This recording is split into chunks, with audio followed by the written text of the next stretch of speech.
दोस्तों, हमारे चैनल कहानी विद राज में आपका स्वागत है। दोस्तों, अगर हमारे चैनल पर आप पहली बार मेहमान बनकर आए हैं तो प्लीज़ चैनल को सब्सक्राइब जरूर कर दो। चलो अब कहानी की शुरुआत करते हैं। कहानी का नाम है दिलों की धड़कन। आरव कपूर एक प्रमुख कॉर्पोरेट हाउस का सीईओ अपने बिजनेस के लिए प्रसिद्ध था। उसकी प्रोफेशनल शक्ति और स्मार्टनेस के बावजूद उसका दिल किसी को महसूस करने की तलाश में था। उसकी नई सचिव माया शर्मा एक प्रतिभाशाली और समर्पित महिला थी। माया शर्मा बहुत ही सुंदर, कदकाठी और स्वस्थ शरीर की मालिक थी। आरव ने जब से माया को देखा तब से उसे माया शर्मा को पाने की लालसा जाग उठी। पहले दिन से ही माया की ऊर्जा और हंसी ने ऑफिस का माहौल बदल दिया था। माया ने अपने काम के प्रति बेहद लगन दिखाई और यह आरव को प्रभावित करने लगा। माया और आरव के बीच पेशेवर संबंध धीरे धीरे एक दोस्ताना मोड़ लेता गया। आरव ने देखा कि माया के साथ बातचीत करने में एक अनोखा सुकून है। वे देर रात ऑफिस में काम करते हुए आपस में गहरी बातें करने लगे। माया की समझदारी और हास्य की भावना ने आरव के दिल में जगह बना ली थी। एक बड़ी प्रोजेक्ट डेडलाइन के दौरान माया ने अपने पूरे दिल से काम किया। आरव ने देखा कि माया की मेहनत और समर्पण ने न केवल प्रोजेक्ट को सफल बनाया बल्कि उसे भी प्रेरित किया। आरव ने महसूस किया कि माया की ऊर्जा और दृढ़ता उसकी जिंदगी में एक नई दिशा ला सकती है। एक रात ऑफिस के बाद आरव ने माया को एक विशेष डिनर के लिए आमंत्रित किया। डिनर के दौरान आरव ने अपनी भावनाओं को व्यक्त किया। माया ने उसकी बातों का जवाब दिया और खुलकर अपने दिल की बात की। फिर माया शर्मा और आरव एक दूसरे के इतने पास आ गए कि दोनों ने महसूस किया कि वे एक दूसरे के लिए खास हैं। इस मुलाकात के बाद उनके बीच एक गहरा और रोमांटिक रिश्ता बन गया।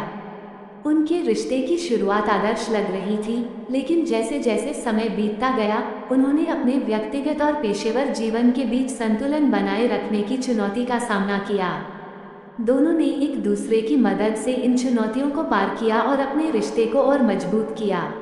उनकी परस्पर प्रेरणा और समर्थन ने उन्हें न केवल व्यक्तिगत बल्कि पेशेवर सफलता भी दिलाई। रात का अंधेरा ऑफिस की खिड़कियों के बाहर पसरा हुआ था। आरव कपूर और माया शर्मा देर रात तक काम में व्यस्त थे। प्रोजेक्ट की डेडलाइन नजदीक थी और दोनों ने मिलकर काम किया था। ऑफिस का माहौल काफी शांत था और दोनों के बीच बातचीत का सिलसिला भी धीरे धीरे कम हो गया था। आरव ने अपनी मेज से उठते हुए माया की ओर देखा, जो अपने कंप्यूटर स्क्रीन पर ध्यान लगाए हुई थी। उसकी थकावट छिपी हुई थी, लेकिन उसकी मेहनत की चमक उसकी आंखों में स्पष्ट थी। आरव ने निर्णय लिया कि अब समय है अपने दिल की बात कहने का। माया, एक सेकंड, आरव ने धीरे से कहा और माया ने अपनी आंखें स्क्रीन से हटाकर उसकी ओर देखा। जी सर, उसने जवाब दिया, लेकिन उसकी आवाज में थकावट थी। मैंने सोचा कि हम ऑफिस के बाहर जाकर एक कप कॉफी पीते हैं। क्या तुम तैयार हो? आरव ने प्रस्तावित किया। उसकी आवाज में एक अजीब सी गर्माहट थी। माया ने थोड़ी हैरानी के साथ उसकी ओर देखा, लेकिन फिर मुस्कुराते हुए बोली, अरे इतनी रात को, लेकिन ठीक है, चलो। दोनों ने ऑफिस से बाहर निकलते हुए एक करीबी एक होटल की ओर रुख किया। होटल में पहुंचते ही उन्होंने एक कोने की टेबल पर बैठने का फैसला किया, जहां की हल्की रोशनी और शांत माहौल ने उनके दिलों की धड़कनों को सुकून पहुंचाया। आरव ने कॉफी ऑर्डर की और फिर दोनों ने आपस में सामान्य बातचीत शुरू की। धीरे धीरे बातचीत गहरी और व्यक्तिगत होती गई। आरव ने माया से उसके परिवार, सपनों और उसके जीवन की इच्छाओं के बारे में पूछा। माया ने भी खुलकर अपने विचार और भावनाएं साझा की। इस बातचीत ने दोनों को एक दूसरे के करीब ला दिया। माया, आरव ने अचानक गंभीरता से कहा, मैंने तुम्हें काफी वक्त से देखा है। तुम्हारी मेहनत और लगन ने मुझे प्रभावित किया है, लेकिन आज मैं तुम्हारे साथ बैठकर महसूस कर रहा हूँ कि तुम केवल एक अच्छी सचिव नहीं हो, बल्कि एक खास इंसान हो। माया ने उसकी ओर देखा। उसकी आंखों में सवाल था। क्या आप कहना चाहते हैं, सर? आरव ने थोड़ा सांस लेते हुए कहा, मैं महसूस करता हूँ कि हम दोनों के बीच कुछ खास है। मैं तुम्हारे साथ और वक्त बिताना चाहता हूँ, तुम्हारे साथ एक नई शुरुआत करना चाहता हूँ। माया की आंखें बड़ी हो गईं, लेकिन उसके चेहरे पर एक मुस्कान फैल गई। आरव, मैं भी तुम्हारे साथ अपने दिल की बात साझा करना चाहती हूँ।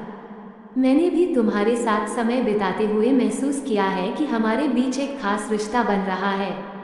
उनकी बातों के बीच एक गहरा समझौता और प्यार छिपा था। दोनों ने एक दूसरे की आंखों में झांकते हुए अपने दिल की भावनाओं को स्वीकार किया। कैफे की हल्की रोशनी और शांत माहौल में उन्होंने एक दूसरे के करीब हो जाने का फैसला किया। आरव ने माया के हाथ को धीरे से पकड़ा और दोनों ने पहली बार अपने दिल की धड़कनों को एक साथ महसूस किया। फिर आरव ने माया को कहा कि मैं तुम्हें पसंद करता हूँ। ये कहकर आरव ने माया शर्मा को अपनी बाहों में भर लिया, जिसका माया शर्मा ने विरोध जताया कि शादी से पहले ये सब ठीक नहीं है। लेकिन आरव लगातार माया शर्मा को प्यार किए जा रहा था। अब माया शर्मा के बर्दाश्त से बाहर हो चुका था। माया शर्मा का शरीर भी गर्म हो चुका था। अब दोनों एक दूसरे को प्यार के सागर में डूब चुके थे। जब दोनों एक दूसरे को संतुष्ट करने के बाद उस रात ने उनके रिश्ते की शुरुआत की एक नई राह खोल दी। दोनों ने एक दूसरे को न केवल अपने पेशेवर जीवन में बल्कि व्यक्तिगत जीवन में भी समर्थन और प्यार देने का वादा किया। यह मिलन एक नई शुरुआत का प्रतीक था जो उनके जीवन को एक नई दिशा और खुशी देने वाला था। एक दिन आरव ने एक विशेष मौके पर माया से शादी के लिए प्रस्ताव रखा। माया ने खुशी से स्वीकार कर लिया। शादी के बाद दोनों ने एक साथ अपने जीवन की नई शुरुआत की। उनका प्यार और समर्पण एक नई ऊर्जा लेकर आया, जिसने न केवल उनके जीवन को बल्कि उनके पेशेवर करियर को भी नई ऊंचाइयों पर पहुंचाया। ये कहानी हमें सिखाती है कि सच्चे प्यार और प्रेरणा के साथ किसी भी चुनौती को पार किया जा सकता है। प्रोफेशनल और पर्सनल लाइफ के बीच संतुलन बनाए रखकर सही साथी के साथ हम अपने सपनों को पूरा कर सकते हैं और एक खुशहाल जीवन जी सकते हैं।